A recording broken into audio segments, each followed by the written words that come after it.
En 1973, en medio de un clima político súper tenso en Chile, si alguien era considerado un disidente, pues su peor pesadilla no era necesariamente un camión militar blindado. No, para nada. A veces el terror llegaba en algo mucho más discreto. Exacto, llegaba en una camioneta blanca, inofensiva, pintada con una cruz roja, o sea, una ambulancia, el símbolo universal de la ayuda usado como el camuflaje perfecto para desaparecer personas a plena luz del día. Y es un punto de partida que rompe por completo nuestras asociaciones mentales básicas, ¿no?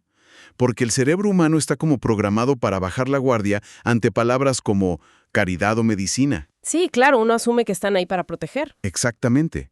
Y ese sesgo cognitivo es justo lo que permite que estas fachadas tan oscuras operen sin que nadie las cuestione. Pues desarmar esa fachada es la misión de esta inmersión profunda. Hoy vamos a desempacar la anatomía de un engaño a escala industrial. El material de origen para el análisis de hoy viene de la transcripción de la película Colonia Dignidad, que fue compartida en el canal de YouTube de Señor Extreme. Un material interesantísimo, por cierto. Muy revelador. Y vamos a ver cómo una supuesta misión agrícola en el sur de Chile funcionó por décadas como una secta destructiva y al mismo tiempo como un laboratorio clandestino. Aunque antes de meternos de lleno en los engranajes de esta organización, creo que es crucial establecer el terreno histórico. Hablamos de un periodo de polarización extrema. Sí, un momento muy delicado. Totalmente. Está marcado por el conflicto entre los partidarios de Salvador Allende y el posterior golpe militar de Augusto Pinochet. Y para quienes nos escuchan, es fundamental subrayar que aquí no buscamos tomar ningún partido político. No, cero. La idea es reportar de forma imparcial los eventos y los crímenes documentados en las fuentes, ¿verdad? Entender la maquinaria de este sistema. Exacto, analizar los mecanismos. Y para estructurar esta plática, pues vamos a girar en torno a la burocracia del mal, cómo los sellos y los permisos son el mejor escudo para encubrir atrocidades. Pero a ver, para entender algo tan masivo, primero hay que ver cómo atrapan a un individuo. El material ilustra esto con el caos que detona la historia en Santiago de Chile. Sí, porque el caos ambiental es el sustrato necesario para que Colonia Dignidad pase desapercibida. La historia arranca en un momento de ebullición absoluta en las calles. Hay protestas, una inflación descontrolada.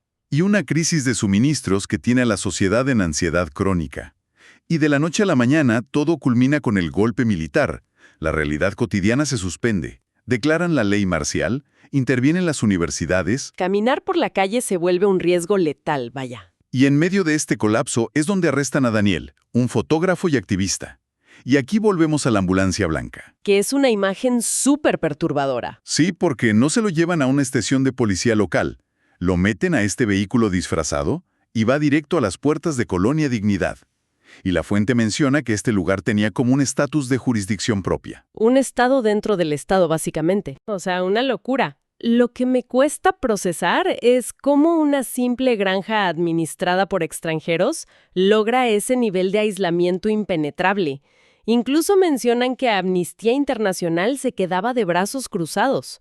Bueno, para entender ese bloqueo hay que ver la arquitectura legal de la fachada. Ellos no se presentaron como una entidad política, sino como una sociedad benefactora y educacional. Ah, claro, la Carta de las Buenas Intenciones. Construyeron escuelas, un hospital local, daban servicios gratuitos a la población rural. Entonces, al proveer este valor cívico y mantener una imagen de devoción cristiana, el liderazgo forjó alianzas con las autoridades. Y cuando te escudas en ser una organización benéfica apoyada por el gobierno, pues creas un muro burocrático impenetrable. Exacto. Si Amnistía Internacional intenta investigar, topa con pared. Choca contra el argumento de la soberanía nacional y los derechos de propiedad de una institución religiosa. Legalizan el aislamiento. Está cañón. Y esto nos lleva a la forma en que logramos ver dentro de esa caja negra. Lena, la pareja de Daniel, que es azafata de Lufthansa. Que tiene la opción literal de subirse a un avión y huir del país.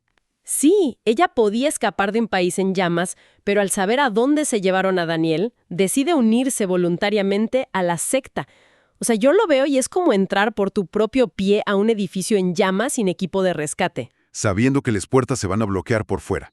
Exacto, solo porque alguien que amas está dentro. Es una decisión fortísima. Va contra cualquier instinto de autoconservación, pero narrativamente nos permite entrar al ecosistema del culto, porque una vez que entra, la geopolítica desaparece y vemos el control mental absoluto diseñado por Paul Schaefer. Conocido como el jefe o pío. Y aquí es donde este análisis a fondo se vuelve como un manual sobre la destrucción de la identidad. Schaefer era un expredicador alemán, y lo que implementa es, digamos, un terrario psicológico. Es una analogía muy precisa, un terrario. Sí, un ecosistema cerrado donde él controla el clima, la realidad, todo. El material detalla unas reglas brutales. Hombres, mujeres y niños viven completamente separados. Y lo más difícil de procesar es lo que hacen con los recién nacidos. ¡Uy, sí! A los bebés los separan de sus madres a los 3 meses de nacidos. ¿Por qué fracturar a la familia desde la cuna? ¿Cuál es el objetivo? Pues es una técnica clásica de los cultos totalitarios, aunque llevada a un extremo muy perturbador. El amor y la lealtad familiar son una amenaza directa para el líder. Claro, porque compiten por su atención. Totalmente. Si un niño ama a su madre o dos adultos se enamoran, su primera lealtad será hacia esa persona. Al separar a los bebés, Schaefer asegura que el niño crezca creyendo que la colonia es su único progenitor. Crean un vacío emocional enorme. Un vacío que solo se puede llenar con la devoción a el jefe. ¡Qué fuerte! Y eso explica los niveles tan extremos de represión y esa misoginia institucionalizada. A las mujeres les dicen rameras, las culpan de tener a Satanás adentro. Se justifica la violencia física con esos argumentos religiosos. Sí, hay un ejemplo desgarrador en La Fuente sobre Dorotea y Dieter, 2 miembros que sufren castigos físicos extremos frente a todos simplemente por enamorarse y querer casarse. Castigar el amor romántico es la forma de demostrar que él es el único dueño de los cuerpos y las emociones. Y para mantener esa sumisión se requiere vigilancia perpetua. Mostrar intelecto ahí es una sentencia de muerte. Porque detectan la autonomía mental como el inicio de una rebelión. Exactamente. Y eso me vuela a la cabeza porque conecta con la estrategia de supervivencia de Daniel. Él sufre choques eléctricos en interrogatorios brutales, pero sobrevive fingiendo daño cerebral severo. Se convierte en Hans, ¿no? Sí, asume el nombre de Hans, camina encorvado, incluso se orina encima para convencerlos de que sus capacidades cognitivas quedaron destruidas. Básicamente, se hace el tonto. Es un mecanismo de defensa extraordinario. Es como en la biología evolutiva, hay presas que fingen estar muertas para que el depredador pierda interés. Él hace lo mismo a nivel intelectual. Juega a hacerse el muerto cognitivamente. Y para una estructura autoritaria, alguien que no puede procesar información es inútil para un interrogatorio, pero sigue sirviendo como mano de obra. Así, Daniel se vuelve invisible. Y esa invisibilidad le da el recurso más peligroso: movilidad. Empieza a deambular y descubre la verdadera razón por la que esta secta es intocable. Porque la religión y las granjas eran solo la superficie. Eran el requisito de seguridad para lo que pasaba abajo. ¿Sí? La fuente revela una red inmensa de túneles subterráneos con electricidad y ventilación. Resulta que la colonia funciona como un centro clandestino de tortura de la policía secreta de la dictadura. Es donde la historia del culto choca con la geopolítica estatal. Una alianza macabra de beneficios mutuos. Y aquí necesito hacer una pausa porque hay algo que me cuesta entender. Entiendo por qué el culto quiere el respaldo del gobierno, pero ¿por qué un régimen militar necesita subcontratar la tortura a un predicador alemán en una granja? O sea, ¿por qué no usar sus propios cuarteles? Exacto. Si tienen al ejército y prisiones, ¿para qué irse hasta allá? La respuesta está en un concepto clave de inteligencia estatal: la negación plausible. Todo gobierno, incluso las dictaduras, lidia con presión internacional. Si llevas a alguien a un cuartel, dejas rastro. ¿Algún registro, un testigo? Exacto. Pero si externalizas el terror y entregas a los prisioneros a una entidad privada, extranjera, disfrazada de caridad, rompes la cadena legal. Si preguntan por un desaparecido, el Estado puede decir que no lo tiene. O sea, Colonia Dignidad era como una corporación fantasma, pero en lugar de lavar dinero, lavaba violaciones a los derechos humanos. Una corporación fantasma del terror es una analogía perfecta. Proporciona invisibilidad absoluta. Y es ahí, bajo esa invisibilidad, que Daniel descubre algo todavía más escalofriante. No solo hay celdas de tortura, Hay laboratorios produciendo y probando gasolina para el régimen de Pinochet. Para quienes nos escuchan y quizá no tienen el contexto, el gas sarín es un agente nervioso extremadamente letal. Se desarrolló en Alemania antes de la Segunda Guerra Mundial. Es invisible, inodoro y ataca el sistema nervioso central. Te causa parálisis y asfixia en minutos. Producir esto requiere una infraestructura que atraería la atención de inteligencias internacionales. Pero hacerlo en una granja, bajo la supervisión de alemanes leales a un culto, evita cualquier escrutinio. Y lo más retorcido es cómo lo justifican. El material menciona que decían que probar este gas en humanos, y cito, bajo el sol del Señor es bueno para algo. O sea, usan la fe para bendecir armas de destrucción masiva. Es el punto máximo de la perversión ideológica de Schaeffer. Demuestra la disonancia cognitiva en la que vivían, donde el asesinato se reempaquetaba como un servicio sagrado. Totalmente. Y bueno, encontrar este gas cambia todo, porque Daniel se entera de que al día siguiente van a probarlo en los prisioneros. El reloj empieza a correr. ¿Es escapar ahora o morir? Ya no hay tiempo de planear mucho más. No, Daniel le revela a Lena que siempre estuvo lúcido. Le enseña las fotos que ha tomado en secreto de los túneles y laboratorios y deciden que tienen que exponer todo esto. Y la urgencia aumenta con el caso de Ursel, ¿no? Ay, sí, lo de Ursel es trágico. Es una joven nacida en el culto que queda embarazada por cuidar a un prisionero herido. En la estructura de Schaeffer, un embarazo no autorizado es evidencia de autonomía física. Y por lo tanto, una ofensa capital.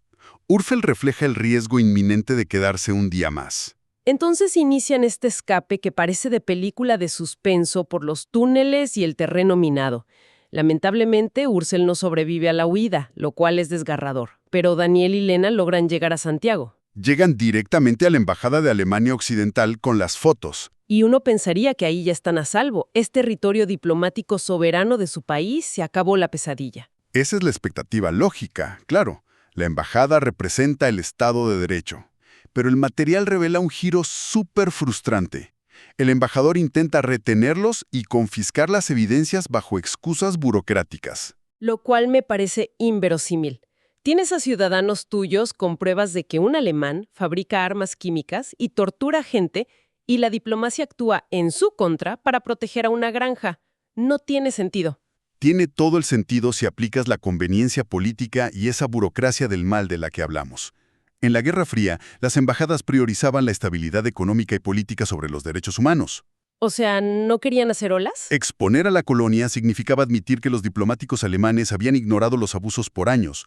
Hubiera provocado un incidente mayúsculo con el gobierno militar chileno, que era un aliado comercial. Para un burócrata es más fácil archivar una foto o sellar un formulario que iniciar un conflicto internacional, ¿no? Prefirieron mantener la basura debajo de la alfombra diplomática. Exacto. La institución eligió su reputación antes que salvar vidas. Ante esta traición, Daniel y Lena huyen de su propia embajada y empieza una carrera hacia el aeropuerto para tomar el vuelo 723 de Lufthansa. Y la tensión sube porque el gobierno chileno cancela el permiso de despegue. Se les venía el mundo encima. Sí, pero gracias a que el piloto, Román, era amigo de Lena, deciden encender los motores, ignorar a la torre de control y despegar hacia la libertad. Y ahí las fotos por fin llegan a la prensa europea. Que suena como la culminación heroica perfecta. Sí, pero aquí en esta inmersión profunda tenemos que hacer un corte, porque la narrativa del escape espectacular choca violentamente con el epílogo real de la historia. Y es un epílogo bastante decepcionante. Muchísimo. Uno creería que publicar fotos irrefutables desmantelaría la secta al día siguiente, pero el material señala que en 40 años solo 5 personas escaparon, y en Chile no cambió absolutamente nada en ese momento. Y esa es la lección principal sobre el poder y la impunidad. Existe esta creencia ingenua de que la verdad por sí sola corrige la corrupción, que con encender la luz basta. Pero no fue así. No, porque cuando el ejército, el sistema judicial y las embajadas extranjeras tienen una red de beneficios mutuos, la verdad simplemente rebota contra ese blindaje burocrático. Es la externalización de la culpa en su máxima expresión. Ni Pinochet ni la embajada enfrentaron consecuencias inmediatas. Se lavaron las manos por completo. ¿Y qué pasó con Schaeffer en ese entonces? Nada. Exacto. Este hombre que fracturó miles de familias y operó un estado de terror, no perdió el poder ahí. Tuvieron que pasar décadas. Lo arrestaron hasta 2004, escondido en Argentina. Muchísimo después de que se expusieran los túneles. Le dieron 33 años por abuso a menores y murió en prisión en 2010. Pero fue demasiado tarde para todas las vidas que devoró la colonia. Y su caída solo ocurrió cuando el contexto político en Chile cambió y la fachada ya no le servía al Estado. Mientras ofreció negación plausible y armas, fue intocable. Es un testimonio sombrío de cómo la diplomacia y la ley pueden usarse para administrar la impunidad en lugar de defender principios. Y con esto vamos cerrando nuestro análisis a fondo de hoy. Ha sido un recorrido muy denso. Sí, trazamos la línea desde un arresto en medio del caos, la fachada de la ambulancia, el terrario psicológico y la destrucción familiar, hasta llegar a los laboratorios de armas químicas y el cinismo de la diplomacia internacional. Y esto revela la fragilidad de nuestras instituciones, ¿no? Un aislamiento físico combinado con manipulación y respaldo tácito de las autoridades puede crear feudos de terror que operan a la vista de todos. Totalmente. Y para quienes buscan aprender de estos temas, es imposible no llevar todo esto al presente. Al principio decíamos cómo la mente confía ciegamente en una misión benéfica o en una Cruz Roja. Y el material nos demostró lo peligroso que es eso. Exacto. Si embajadas y fuerzas armadas protegieron una fábrica de armas químicas solo porque venía en el empaque de las buenas intenciones, nos dejó una reflexión bastante incómoda. Una pregunta sobre nuestra propia realidad. Así es. Para quienes nos escuchan, ¿cuántas estructuras de manipulación y abuso podrían estar operando justo ahora, a plena luz del día? Atrocidades que ya no necesitan esconderse en búnkeres, porque aprendieron a usar el disfraz de la respetabilidad. El peligro más grande quizá no está en la clandestinidad, sino a plena vista bajo el amparo de la burocracia. Una fachada impecable que nadie se atreve a cuestionar. Algo para llevarnos de tarea y reflexionar. Muchas gracias por acompañarnos en esta inmersión profunda.